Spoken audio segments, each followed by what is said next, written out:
Tonight's entertainment is brought to you by the word Ice cream. So scream it in the comment section like the prison guard just asked you what you want your last meal to be.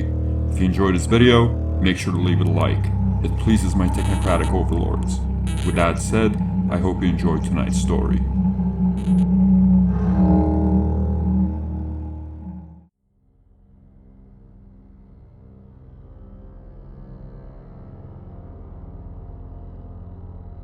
I wasn't meant to be outside. My parents were strict, and I was far too young to refuse them. I always cleaned my room without a second warning. There wasn't a single chore that I had to be reminded of. I always followed my 8 p.m. curfew, yet there I stood, barefoot and shivering. It must have been well after 11. The village road lights had already been turned off, but there I was, standing outside the cottage with nothing but moonlight to keep the darkness away. If my father caught me, he'd surely give me a beating.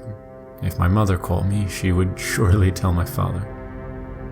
My back ached at the thought of the danger I was in, but regardless of how much I tried, my legs refused to move. Some invisible puppeteer was forcing me to stand outside in the middle of the night. At least I wasn't alone. Next to me, pale in the moonlight, stood Jeffrey, my best friend. Across the street, Maria, the girl with the perpetually angry mom, stared back at us.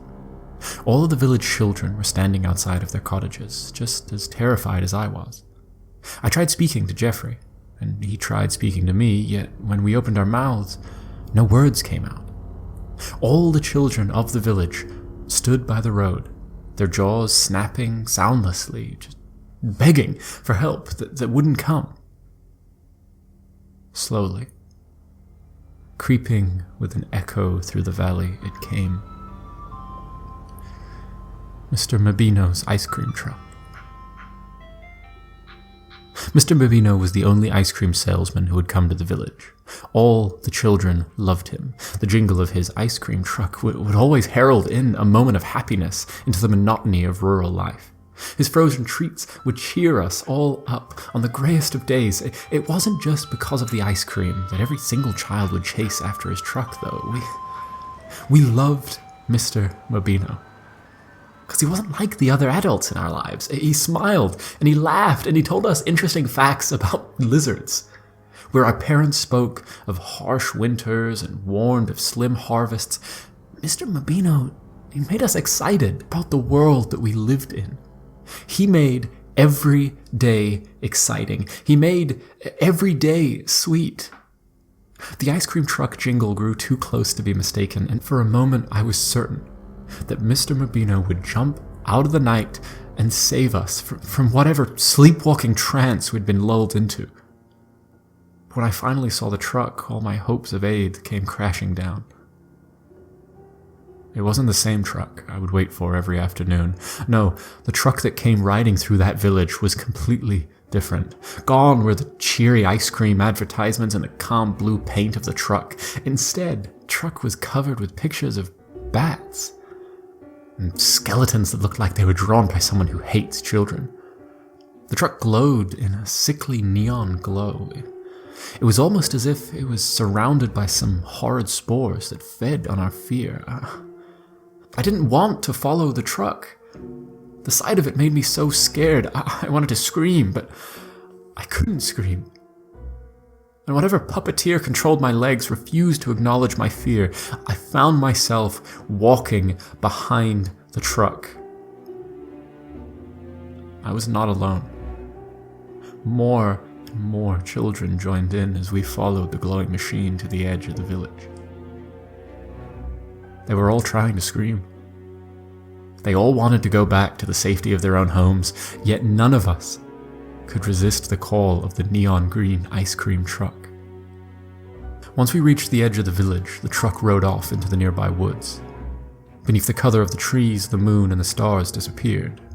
We were all trapped in the darkness, with a single sickly light to guide us.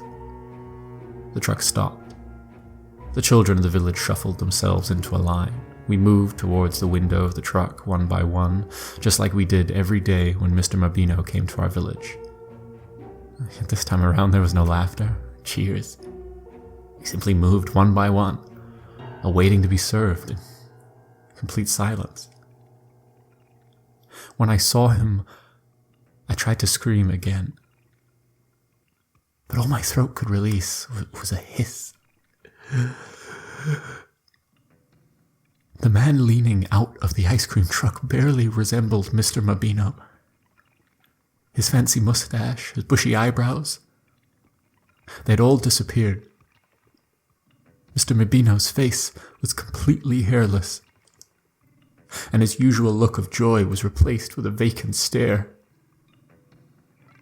It wasn't Mr. Mobino that frightened me so, though. It was what he held in his hands. It wasn't ice cream. With no control over my hands, I took it. But it wasn't ice cream. Where once perfect scoops of creamy vanilla rested, something moved. The dim green glow of the truck didn't provide much light, but I could see the bits of pulsing flesh in my cone. It wasn't ice cream. With no control over my hands, I took a bite. My mouth filled with the taste of iron. When I woke up the next morning, I felt horribly weak. Each breath that I took rattled through my lungs. I felt like I was nothing but skin and bone. Every bit of my body wanted to stay in bed. But my mind was frenzied by the events of the night. I nearly broke my back running down the stairs. My parents were strict, but I had no qualms telling them about what happened the night prior. When I rushed into the kitchen, however, the words would not come to me. I stood in front of my mother and father with my jaw wide open, unable to speak. First, I was scared that I'd gone completely mute, but when my mother asked me if I wanted breakfast, the ability to speak suddenly returned to me. The answer to her question was no. There was something horribly wrong at the pit of my stomach, and food was the last thing on my mind.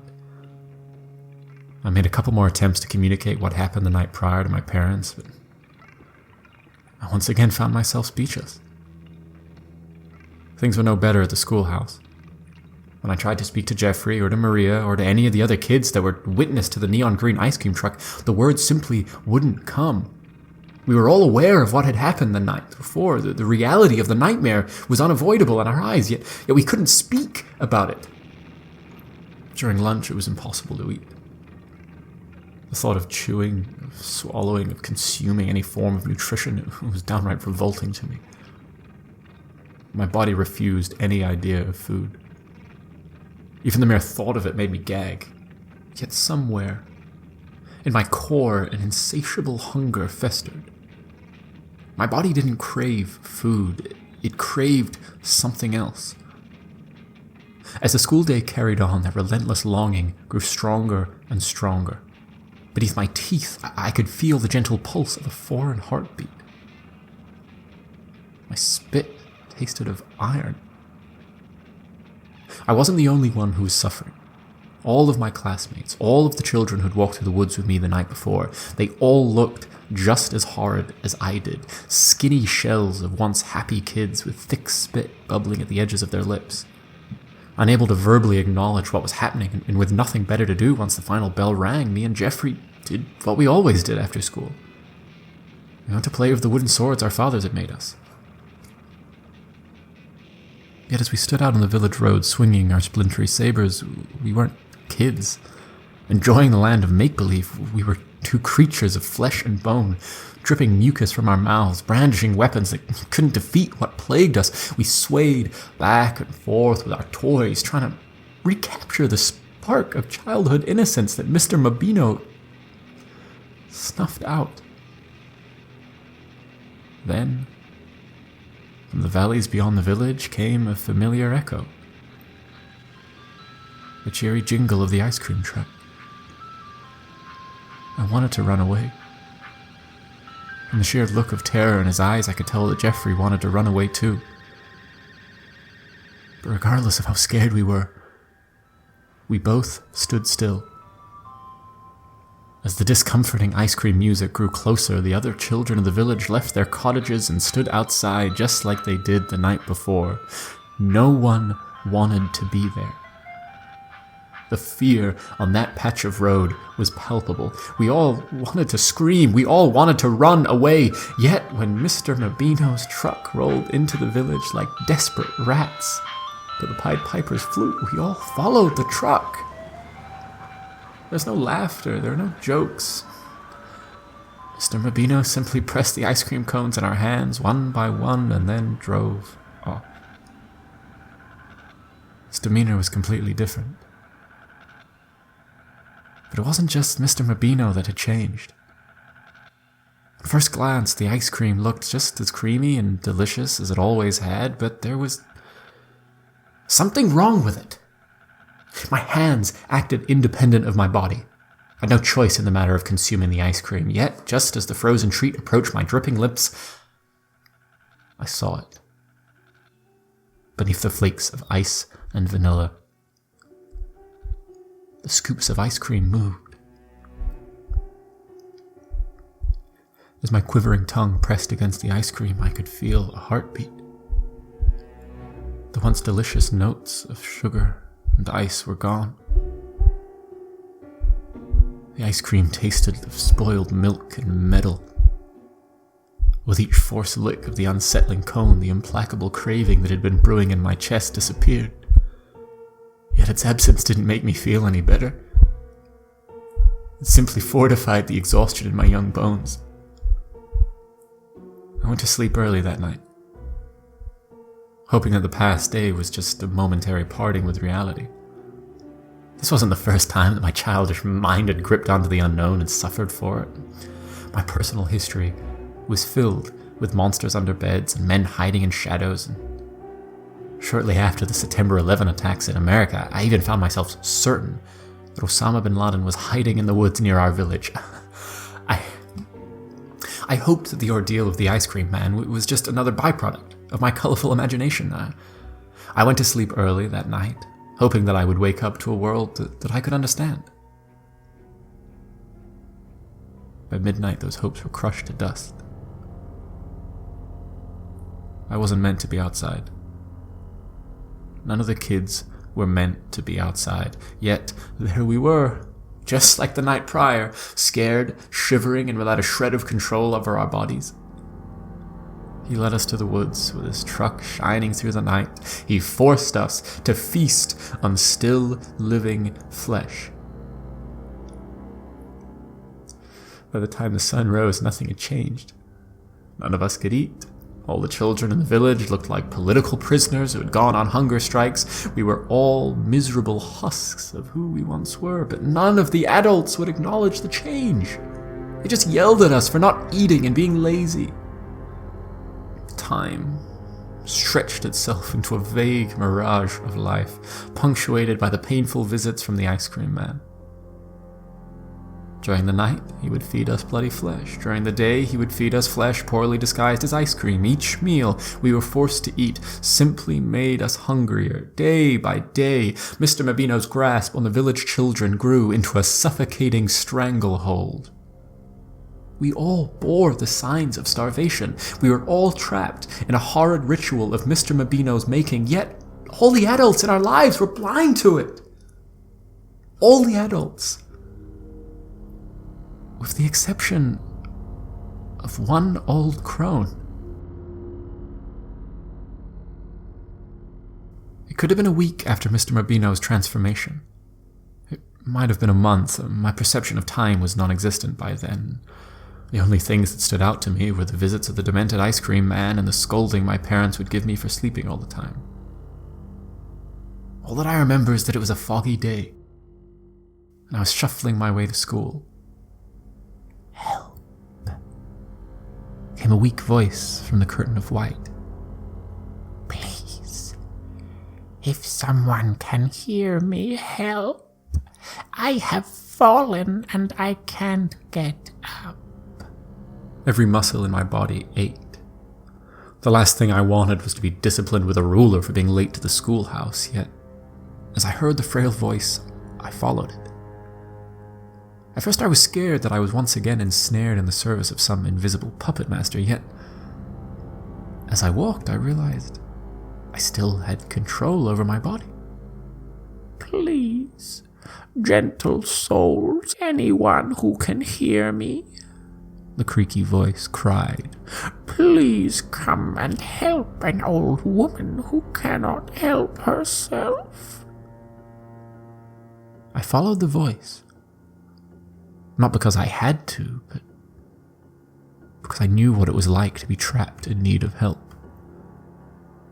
She looked exactly like the old women who would show up an hour early in the church and sing their prayers over the priest, yet she differed in two aspects. She was much older. Even though the old women of the village were well in their 80s, they looked like young maidens compared to the old crone that lay in the fog. The skin on the hag's face was so lifeless, so wrinkled and worn that it seemed like she shouldn't be alive. The second thing that made the hag different from the old women of the village were her eyebrows. Cosmetics are a rarity in rural life. There's something to be worn during celebrations by the young, if ever worn at all, yet lying there by the side of the road, the strange women's eyebrows were painted at a dark, bloody shape of red. Ah, a peasant boy, she said. Would you be so kind as to help an old woman up? The sight of the obviously fake crimson paint on the untouched ancient made me uncomfortable. And my tired muscles could scarcely hold up my arms, but without a second thought, I helped the woman. Oh, thank you, little peasant boy, she said, not letting go of me. May the forest bless you, little peasant boy. May the forest bless you. She wrapped her sagging arms around me and squeezed me into a hug. For someone who wasn't able to get off the floor on her own, the hag showed remarkable strength. For a moment, it even seemed like my brittle bones would not stand the firmness of her embrace, but eventually the hag relented. My apologies, little peasant boy. I did not mean to scare you. It has simply been a long time since I've felt the warmth of young flesh. No one wants to touch a wrinkly old maid as me. Thank you for your help. Now you go on. Her sparsely toothed smile faded. The thick, fake eyebrows rumpled into a concerned look. Ah, young peasant boy. It would seem as if I was not the only one in need of aid here. Your arms, your eyes, I can see it as clear as day. You have been the victim of a malevolent spirit. She watched me with her one good eye, tracing the edges of her sickly lips with a crooked finger. Oh, that won't do, she finally said, reaching into her coat. It wouldn't be right of me to leave a young man with a pleasant heart without help. Out of her coat she produced a pendant with a tiny blue stone at its center. Here, take this, little peasant boy. An amulet of my own making. It will shield you from the forces of evil. Put it on and you will be protected from any spirit that might mean you harm. The old crone made me uncomfortable, but there was the gentlest hint of sweetness in her tone. Without thinking twice, I took the pendant and put it on. I wanted to thank her for the gift, but instead I screamed. I screamed in an uncontrollable burst of glee. As soon as the jewelry touched my neck, an inarticulable wave of joy spread through my body. The exhaustion, the pain, the craving, all the things that had burdened me since the night Mr. Mobino led me out into the forest were gone. I felt like myself again. Profusely, I thanked the old crone, but she simply laughed. No need to thank me, little peasant boy. You have earned your reward with your kind deed. Now run off. Run off before I ask something else in return. When I came to the schoolhouse that foggy afternoon, I was ecstatic to tell all the village children about the old crone and how she had helped me. Yet they had no ears for my words. As I spoke, all they responded with were blank stares. For a moment, it almost looked like Geoffrey would have something to say, yet when he opened his mouth, only drips of sticky mucus came out. They were still wrapped up in whatever horrid curse that Mr. Mobino had laid on them. The other village children couldn't celebrate with me in their current state. But I knew that would not last. I knew that with the help of the amulet, I would free them from the curse. During lunch, I was the only child to touch their food. I've never been a fan of the meals that the schoolhouse served, yet with my taste back, with my appetite back, even the bland mashed potatoes tasted like heaven. Even though my body was under my own control once more and my skin no longer clung to my bones, I still felt weak from the weeks of starvation. I took a big lunch. I knew I'd need my strength to defeat Mr. Mobino. That afternoon, I waited by my window with bated breath. The amulet had protected me from that horrible craving. It made me feel whole again. But I needed to be sure that I would be protected from whatever trance Mr. Mobino would put the village children into. I watched as all my friends followed the ice cream truck to the edge of the village. I watched them all eat that pulsing flesh disguised as a frozen treat. I watched the village children suffer, safe in the knowledge that I would be able to help them. I went to sleep while the sun was up that day. I went to sleep early, because I knew I'd need all my energy to defeat Mr. Mobino. When the ice cream truck showed up again that night, I joined the procession of brainwashed kids as they marched into the forest. Even though my legs were full of energy and my mind was clear, I did my best to match the pace of the other children. When Mr. Mobino walked out of the truck to serve the ice cream, however, I snuck off into the darkness. As he handed out those bloody bits of poison, I snuck into the ice cream truck. I was far too young to know how to drive, but I'd sat next to my father as he worked the tractor enough times to have a general idea of how to operate a vehicle. I took a deep breath.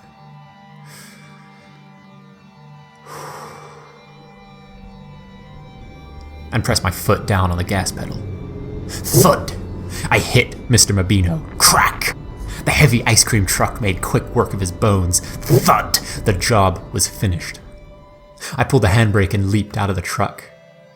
I was expecting the rest of the village children to cheer for me. I did defeat the evil ice cream man that was forcing us to eat flesh after all, but they didn't. They didn't seem happy. They seemed confused.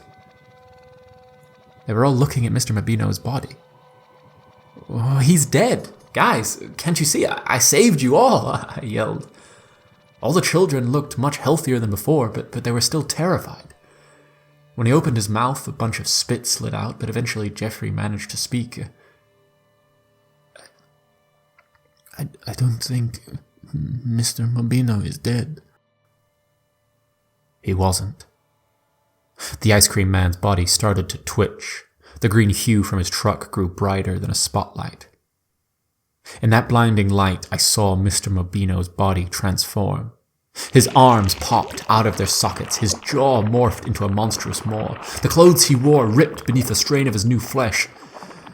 He was no longer the friendly ice cream man we grew up with.